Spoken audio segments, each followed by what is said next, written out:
The odds against Ukraine winning the war were already 1 in a million. However, with Russia's most recent attack, chances are now 1 in a billion, which simply means an impossibility.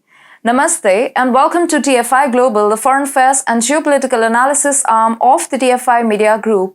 I'm your host Vedika. Let's begin with the video report. Ukraine is having trouble securing the support of more Western allies, following the most recent Pentagon leak and the covert US message that Zelensky's time is up.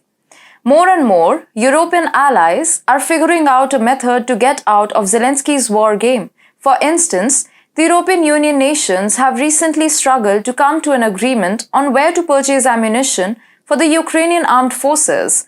The Frankfurter Allgemeine Zeitung reports that Germany intends to provide a fifth of the anticipated 1 million shells for the Ukrainian armed forces, but this is insufficient. Additional manufacturers are required, and France is adamant that purchases should only be made from European firms. Due to these internal rifts within the EU, Ukraine is now reliant on its own armament industry.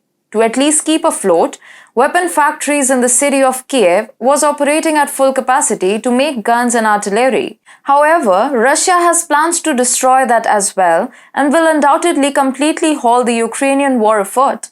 According to media reports, the Russian Defense Ministry announced a significant missile attack by the Russian military against Ukraine's defense industry had halted the manufacturing of weapons and munitions. During its daily media briefing, the ministry stated the Russian armed forces of the Russian Federation launched a group missile attack with long-range precision weapons, air and sea-based, on the military-industrial complex of Ukraine, adding that all assigned targets were hit. The Kiev, Sumy and Dnipropetrovsk regions were reported as the targets of strikes by Ukrainian media, despite the Russian military not specifically naming the exact places that had been struck.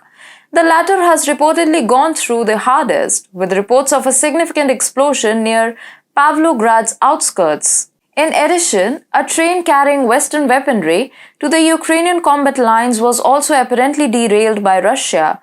Online videos that have not been verified depict the strike's aftermath close to the city. According to reports, the attack also set off a sizable secondary explosion, which was followed by numerous smaller ones. The outcome has been a significant reduction in Ukraine's capacity to develop and stockpile ammunition. Although Western allies have consistently provided Ukraine with military assistance to support its war efforts, Ukraine has always believed that having its own facilities for producing weapons would be advantageous. To counter Russian threats and boost output, Ukroboronprom and other regional defense companies have spread manufacturing across Ukraine and opened offices in nearby countries.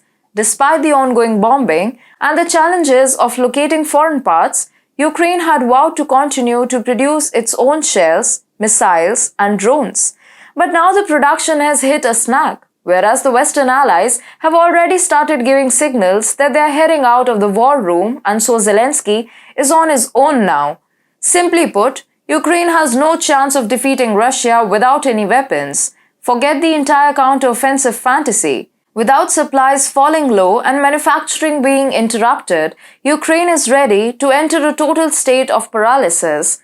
The clever plan by Russia to completely choke Ukraine is succeeding, and NATO's absconding is the icing on the cake. Believe it or not, Zelensky's time is up unless the US proposes a new escalation.